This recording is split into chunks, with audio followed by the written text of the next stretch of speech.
कई बच्चे कह रहे थे कि सीट अपलोड करो। महामंथन में यार थ्योरेटिकल क्वेश्चन है, थोड़ा सोचो, 4-5 क्वेश्चन में डाउट आएगा, गूगल कर लो। चलो मैं देखता हूँ, टाइम निकाल के कर दूंगा। ठीक है, ठीक है। वैसे संघर्ष असाइनमेंट जो आपने किया है, बहुत सारे बच्चों को थोड़ी डिफिकल्टीज आई होगी, सर यहाँ पे क्या हो रहा है, यहाँ पे क्या हो रहा है। तो मैंने आपको बताया है, देखो बेटा, कुछ भी कर लो, नीट का पेपर जब फाइनल आएगा तो आपको ये डिसाइड करना पड़ेगा कि हमें फिजिक्स के कितने सवाल करने हैं, और ये इस बात पे डिपेंड करेगा कि पेपर का लेवल कैसा है। पेपर अगर 22, 23, 24 जैसा हुआ तो फिजिक्स के क्वेश्चंस आपको 42, 43 करने पड़ेंगे अगर आपको टॉप 100 में आना है। तो टॉप 100 में आना है तो फिजिक्स के क्वेश्चन आपको 43, 43, 44 करने पड़ेंगे। टॉप 100 में की बात कर रहा हूँ मैं, अगर पेपर ईजी आ गया तो। और पेपर अगर टफ आ गया, लास्ट ईयर जैसा आ गया, तो लास्ट ईयर जैसा पेपर आ गया तो आपको पहले वो 40 क्वेश्चन पे फोकस करना है जो हमें करने हैं, सेकेंड राउंड में वो 5 क्वेश्चन करना है। समझ गए? तो आप सिर्फ 2 क्वेश्चन आपसे नहीं हो तो घबराओ मत। अगर वही एग्जाम में नहीं होता तो ज़्यादा घबराते ना। तो पैनिक ना हो किसी भी सवाल को देख के, स्टार्टिंग से ही वैसे क्वेश्चंस का एक्सपोजर आपको मिले। आपको नीट में जाके पहले राउंड में वही सवाल करना है जो 1 मिनट में होने वाला है, हाँ या ना? हाँ सर। और जो क्वेश्चन 2-3 मिनट में होने वाला है उसको हम सेकेंड राउंड में नीट में या एग्जाम में या घर पे अटेम्प्ट करेंगे।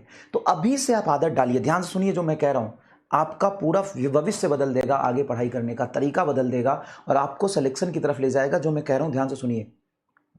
चाहे आप रिवीजन कर रहे हो, चाहे आप असाइनमेंट सॉल्व कर रहे हो, चाहे आप टेस्ट दे रहे हो, आज के बाद से जो कुछ भी करोगे ये एटीट्यूड डेवलप करोगे कि क्वेश्चंस कौन से हैं जो एकदम इजी है और मेरे से तुरंत हो जाएंगे, क्वेश्चन कौन से हैं जो थोड़ा टफ लग रहा है लेकिन मैं कर लूंगा, और क्वेश्चन कौन से हैं जिसको सॉल्व करने में 3-4 मिनट लगेगा, कौन से होते हैं जो इजी और आप कर लोगे। सर वो तो डायरेक्टली फॉर्मूला बेस्ड होता है, क्लास में भी हम पढ़ते हैं, PYQ में आता है, इजी होता है, हम कर लेंगे, कर लोगे।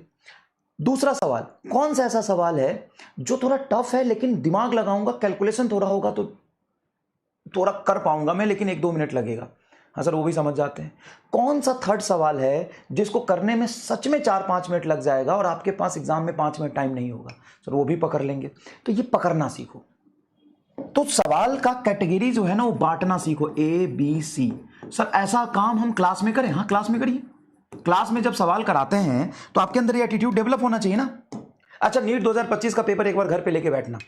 आज मैं सबको होमवर्क दे रहा हूं, नीट 2025 और 2016 का पेपर घर पे लेके बैठना। आप सब ड्रॉपर हो, थोड़ी बहुत आपको ज्ञान है, सिलेबस जानते हो, कंसेप्ट जानते हो, नीट 2025 और नीट 2016 का पेपर घर पे लेके बैठना आज ही, और उसमें सवाल को 3 पार्ट में बांटना और मुझे बताना कि 2025 में टाइप ए के सवाल कितने थे, टाइप बी के कितने थे, टाइप सी के कितने थे, और फिर उसके अकॉर्डिंग आप सोचना कि इस साल कट ऑफ कितना गया है और पिछले साल कट ऑफ कितना गया था। तो ये 3 पार्ट में बांटना सीखो। एकदम इजी है, ये तुरंत सॉल्व करेंगे, हमको आता है, ये तुरंत सॉल्व हो जाएगा। ये थोड़ा टफ है, हमको आता है, 1-2-3 मिनट टाइम लग सकता है। ये तो क्या लिखा है हमको सब बुझाइए नहीं रहा है। यही काम आपको क्लास में करना है, यही काम आपको DPP में करना है। अच्छा ऐसा भी हो सकता है DPP में BC हो ही नहीं, सिर्फ A हो, तो कोई दिक्कत नहीं, जरूरी तो नहीं कि जबरदस्ती तुम ढूंढोगे ही तीनों। अगर DPP में AB है तो खुश हो जाओ, ठीक है सर AB है, मेरा काम हो जाएगा। B समझ गए सर, इसमें C नहीं था, हो सकता है C हो। असाइनमेंट में वही काम करना है, असाइनमेंट में वही काम करना है, टेस्ट में वही काम करना है, और ये काम करो और डरना बंद करो।